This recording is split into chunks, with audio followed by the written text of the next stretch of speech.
안녕하세요. 오티입니다. 오늘은 인지적 관점에 따른 놀이 발달 단계를 요약해보고 기출 분석을 해보도록 하겠습니다. 피아제는 연습놀이, 상징놀이, 규칙 있는 게임의 순서로 놀이가 발달한다라고 보았고, 스밀란스키는 기능놀이, 구성놀이, 극놀이, 규칙 있는 게임 순서입니다. 저는 요거 암기를 할 때 맨 앞 글자를 따서 외우니까 잘 외워졌었어요. 연상규, 기구, 극규 이렇게 외우면 잘 외워지더라고요. 프로스트와 클레인입니다. 기능놀이, 구성놀이, 상징놀이, 사회극놀이, 규칙 있는 게임. 파커, 우발적 게임, 가작화 게임, 경쟁적 연습 게임, 규칙 있는 게임. 그러면 놀이 유형별로 특성을 한번 알아보도록 하겠습니다. 기능놀이는 연습놀이라고도 하는데요. 감각운동기의 0세에서 2세 사이의 유아들이 기능놀이를 한다라고 보았고, 이 기능놀이는 기능적인 즐거움을 얻기 위한 단순하고 반복되는 놀이로 보았습니다. 예를 들어서 물건을 떨어뜨리고 줍고 이런 놀이와 같은 것들을 들 수 있겠습니다. 구성놀이는 기능놀이에서 조금 더 창조적인 활동으로 전환되는 것인데요. 사물을 조작하는 단계에서 이제는 구성하는 단계로 발전한 것으로 보았습니다. 스밀란스키와 프로스트와 클레인에서 구성놀이 단계를 볼 수 있는데요. 피아제는 구성놀이를 하나의 독립된 단계로 인정하지 않았습니다. 구성놀이에서 살펴보셔야 하는 것이 존슨의 쌓기놀이 발달 단계인데요. 1단계는 블록을 옮기는 단계. 2단계는 블록으로 줄을 만들거나 탑을 쌓기 시작하는 구조물을 만드는 단계이고요. 3단계는 다리를 만들고 4단계는 폐쇄 공간을 만들고 5단계부터는 블록들로 패턴과 균형, 대칭이 일어나는 단계이고 6단계는 초기 표상 단계로 이제 만든 구조물에 이름을 붙이기 시작하고 7단계는 후기 표상 단계로서 실제 구조물을 표상하는 것으로 볼 수 있습니다. 유아들의 놀이를 보다 보면 선생님 이거 에펠탑이에요 하면서 만드는 경우가 있는데요. 7단계의 유아에 해당되겠지요. 자신이 보았던 실제 구조물을 블록으로 쌓기놀이 가운데에서 표상하는 단계까지 이르게 됩니다. 기출문제를 잠깐 하나 보고 가실 텐데요. 쌓기놀이 발달 단계가 2020년 기출문제 B-3번의 일부분에서 나왔어요. 실습 교사들과 지도 교사들이 나눈 대화의 일부이다 라고 하는 3번 문제가 있는데요. 3-1번 문제에 보시면 존슨의 블록 쌓기놀이 발달 단계의 근거에서 A에 해당되는 단계의 명칭을 쓰시오 라는 문제가 있었어요. 그럼 A를 한번 읽어볼까요? 네, 유아들은 여러 개의 블록으로 떨어지지 않게 연결하여 동그란 공간을 만들었어요. 떨어지지 않게 동그란 공간을 만들었다면 이제 폐쇄 공간을 만들게 되는 것이지요. 또 이어서 무엇을 만든 건지 물어보면 구조물의 이름을 말하지 못하는 유아들이 있었어요. 구조물을 이름을 붙이는 초기 표상 단계까지 발달하지는 않은 것 같고 여기서는 폐쇄 공간을 만드는 것이 주요한 특징이기 때문에 정답으로는 폐쇄 공간을 만드는 단계라고 쓰시면 될 것 같습니다. 이어서 상징놀이입니다. 전조잡기 2세에서 7세 사이의 유아들에게 나타나는 놀이의 특성으로 눈에 안 보이는 대상을 표상하는 가작화 요소를 내포하고 있는 놀이라고 볼 수 있습니다. 구성놀이의 존슨처럼 상징놀이도 세분화되게 발달 단계를 나타낸 학자가 있는데요. 맥쿤입니다. 맥쿤의 상징놀이 발달 단계를 한번 살펴보도록 하겠습니다. 1단계는 전 상징적인 단계로서 놀잇감에 이미 가지고 있는 사회화된 기능에 집중하는 놀이 행동입니다. 자기 가작화 단계는 유아가 자기 자신의 신체나 일상생활과 관련된 가작화 행동을 하는 단계이고요. 3단계 타인 가작화 단계는 다른 놀잇감이나 다른 사람에게 유아가 일상생활에서 연습했던 행동들을 적용하거나 다른 사람이나 사물의 행동을 가작화하는 단계입니다. 4단계 결합적 가작화 단계는 여러 대상에게 이러한 행동들을 적용하거나 일련의 순서가 나타나는 단계이고요. 위계적인 가작화 단계는 사전에 가상놀이가 계획되었고 이것을 언어적, 비언어적으로 표현하면서 놀이하는 단계입니다. 고웬의 상징놀이 발달 단계는 조금 더 세분화되어 있는데요. 전 가작화, 자기 가작화, 타인 가작화, 그리고 4단계는 대체기로서 일상의 용도와 다른 방법으로 사용하고 5단계 가상적 대행기, 없어도 있는 것처럼 하고 6단계 능동적 대행기, 놀잇감의 활동 대리인이 되어서 놀잇감이 능동적인 주체가 될 수 있도록 살아 움직이는 것처럼 능동적인 대행을 하게 됩니다. 7단계 연속적인 이야기가 없는 상징놀이에서 8단계 연속적 이야기가 있는 상징놀이, 9단계 계획적인 상징놀이의 순서로 발달하게 된다라고 보았습니다. 그렇다면 상징놀이의 준거를 한번 살펴보도록 하겠습니다. 탈중심화, 탈맥락화, 통합 세 가지가 있는데요. 먼저 탈중심화는 자기 자신에게 중심을 두고 있다가 점점 다른 대상으로 그 중심이 이동하는 것으로서 자신에게 초점을 두는 정도가 변화하는 것입니다. 탈맥락화는 한 사물을 다른 사물로 대체하는 것인데요. 처음에는 실제 사물에 맞게 하다가 점점 추상적인 표상을 하는 것으로서 사물의 용도가 현실 맥락을 벗어나게 되는 것이 탈맥락화입니다. 통합은 놀이가 점점 통합되는 것인데요. 단편적인 행동을 하다가 점차적으로 줄거리가 있는 이야기 형식으로 발전하는 것이라고 볼 수 있겠습니다. 사회 극놀이 단계입니다. 전조잡기 3세 후반에서 7세 사이의 유아들에게 나타나는 놀이의 특성인데요. 상징놀이가 더욱 발달해서 2명 이상의 친구와 함께 주제, 역할, 시나리오가 있는 놀이입니다. 사회 극놀이에 6가지 조건이 있는데요.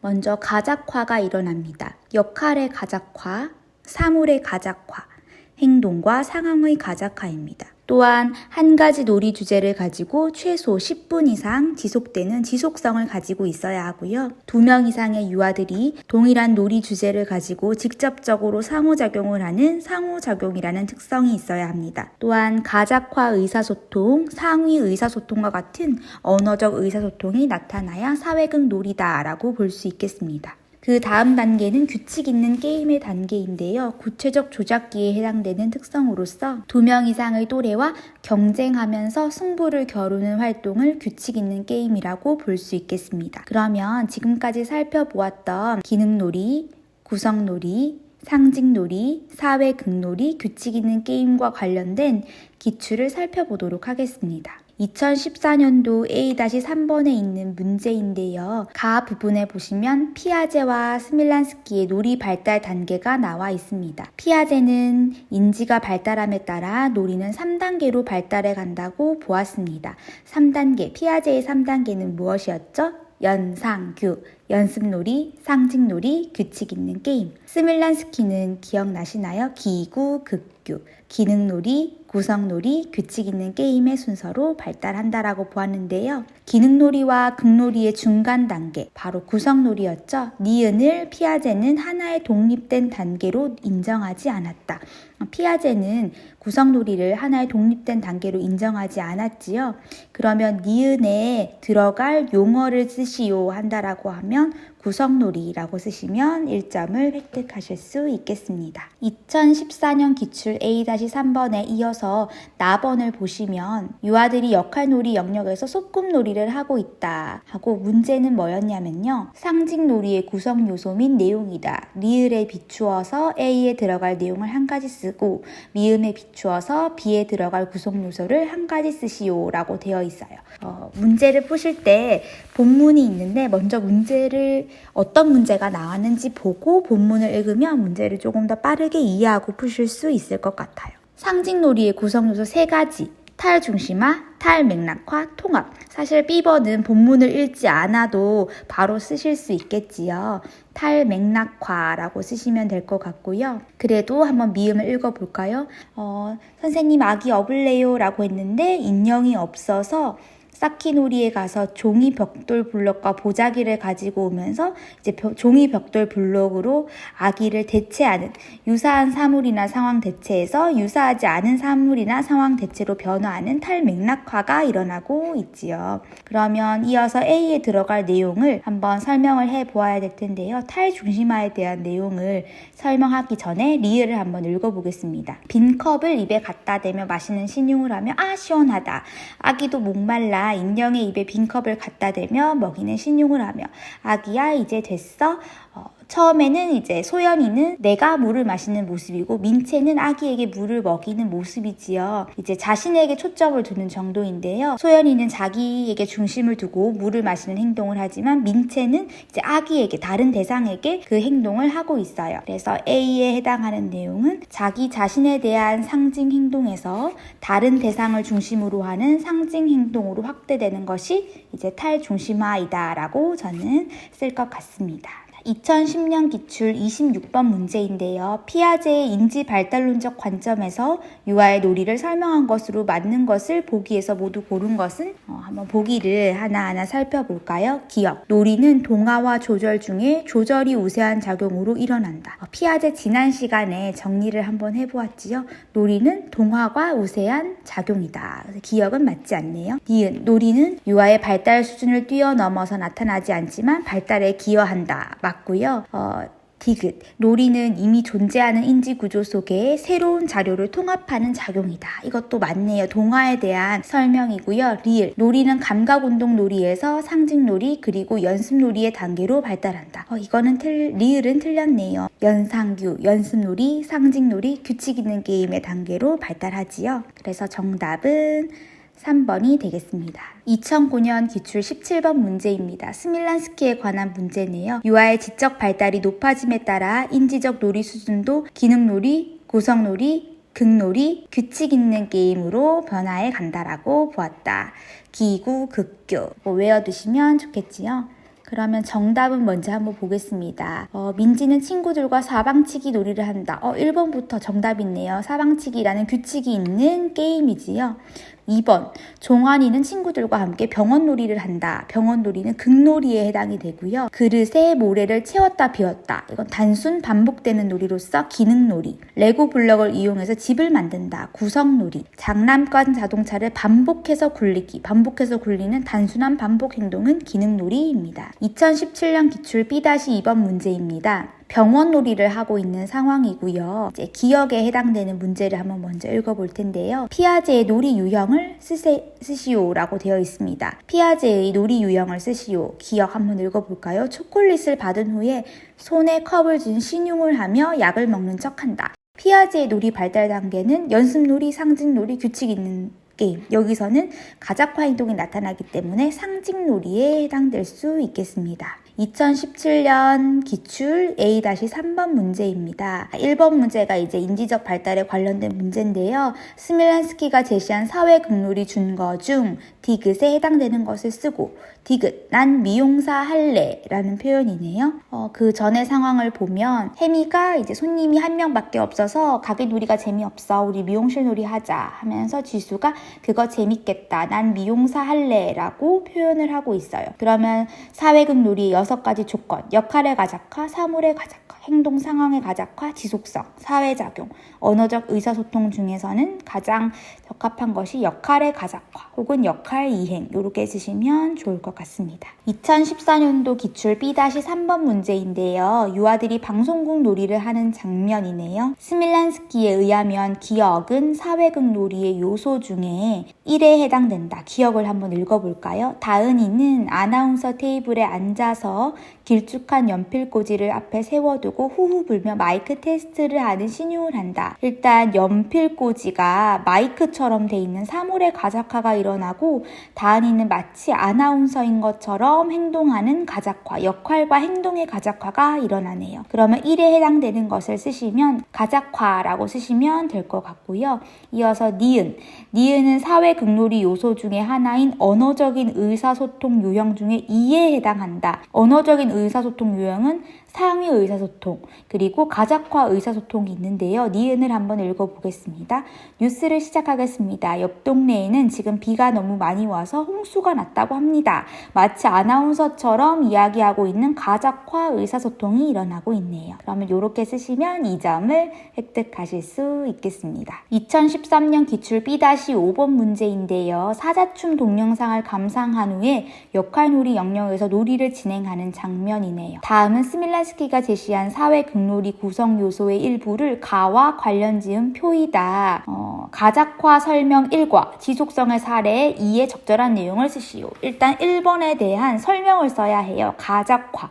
가작화에 대한 설명을 어떻게 쓰면 좋을까요? 놀이 속에서 역할, 사물, 행동을 가상하여 표현하는 것이라고 설명을 쓰시면 될 것 같고요. 이제 지속성의 사례를 이 본문에서 찾아야 되는데요. 지속성이라는 것은 하나의 주제를 가지고 10분 이상의 놀이를 지속되는 특성을 지속성이라고 하였잖아요. 그래서 본문에서 찾아 쓴다면 다음 놀이는 15분 이상 진행되었다 라고 쓰셔도 좋을 것 같고, 위에 가의 사례에 진영, 민우, 정민 3명의 놀이자가 상호작용하고 있음 이라고 표현한 것처럼 비슷하게 놀이가 15분 이상 지속되었음 이렇게 적어도 좋을 것 같습니다. 2012년도 기출 9번의 문제인데요. 가는 자유선택활동 시간의 역할놀이 영역에서 이루어진 놀이 상황의 일부이다 하면서 가에 대한 설명으로 적절한 것을 나에서 모두 고르라고 되어 있네요. 은주가 나는 엄마다. 정수 그래? 나는 아빠 할까? 은주 좋아. 그럼 우리 목욕탕에서 아기 목욕시키는 거 하고 놀자. 정수 여기는 목욕탕이야. 이것은 비누라고. 은주 응 여보 우리 아기 목욕시켜야 해요. 비누 좀 집어주세요. 정수 내가 아기를 씻겨줄게요. 인형의 얼굴을 블록으로 박박 문지른다. 야 인형을 그렇게 박박 문지르면 어떻게 해. 아기는 조심조심 씻겨야 한단 말이야. 알았어 여보 우리 아기가 시원한가 봐요. 여기서 한번 나에서 살펴보도록 하겠습니다. 행동과 상황에 대한 가작화가 나타난다. 행동, 목욕시키는 행동, 그리고 이 아기를 육아하는 이런 상황에 대한 가작화가 일어나고 있고요. 니은, 놀이 도중에 다른 유아가 참여할 수 없다. 이 놀이는 사회 극놀이지요. 다른 유아가 참여할 수 있습니다. 디귿, 사회적 상호작용과 언어적 의사소통이 나타난다. 사회적인 상호작용, 2명 이상의 유아가 하나의 놀이 주제 안에서 지속적인 상호작용이 일어나고 있고요. 언어적인 의사소통, 가작화 의사소통, 마치 엄마 아빠인 것처럼 이야기하는 가작화 의사소통과 은주, 야 인형을 그렇게 빡빡 문지르면 어떡해 하고 놀이틀 밖으로 나와서 놀이에 대해 설명하고 다시 재정비하는 상위 의사소통도 일어나고 있습니다. 스밀란스키에 의하면 구성놀이에 해당한다. 스밀란스키에 의하면 이것은 사회 극놀이에 해당하고요. 미음, 외부적인 개입이 없다면 유아들이 원하는 시간에 놀이를 시작하고 원하는 시간에 끝낼 수 있다. 맞지요? 그래서 정답은 3번이 되겠습니다. 2008년 기출 3번 문제인데요. 꽃가게 놀이를 하고 있는 상황에 대한 본문이 나와 있어요. 문제를 한번 읽어보겠습니다. 스밀란스키가 제시한 사회극놀이의 요소와 위의 상황에 해당되는 내용을 3가지 쓰시오. 사회극놀이 요소, 무엇이 있었지요? 가적화, 그리고 지속성, 사회적인 상호작용, 의사소통 등이 있었는데요. 본문에서 나오는 것을 한번 살펴볼까요? 유아들이 꽃이 핀 화분을 보면서 꽃가게 놀이하면 좋겠다라고 표현하고 있고, 나는 꽃가게 주인 할 거야, 꽃 파는 사람 할 거야 하고 역할을 정하고 있고, 그 다음에는 이제 가작화 의사소통이 나오지요. 똑똑 꽃 사러 왔어요. 어서 오세요 하고 선생님한테 이제 꽃을 찍어서 책을 만들면 좋겠어요 하는 제안도 하고 있습니다. 먼저 가작화에 대한 해당되는 내용을 적어본다면 꽃가게 주인, 꽃 파는 사람과 같은 역할의 가작화, 블록으로 꽃가게를 만드는 것과 같은 사물의 가작화를 하고 있음. 상호작용은 어디에서 나오고 있을까요? 2명 이상의 유아가 같은 에피소드로 직접적인 상호작용을 하고 있음. 의사소통, 어서오세요와 같은 가작화 의사소통과 이 꽃을 찍어서 책을 만들면 좋겠다, 선생님 사진기 필요해요 같은 놀이틀 밖에서 나와서 하는 상위 의사소통을 함. 이렇게 적어주시면 좋을 것 같습니다. 네, 오늘 인지적 관점에 따른 놀이 발달 단계를 한번 정리해보고 기출문제까지 살펴보았습니다. 그럼 다음에 새로운 내용을 가지고 또 찾아오도록 하겠습니다. 오늘도 수고 많으셨습니다. 감사합니다.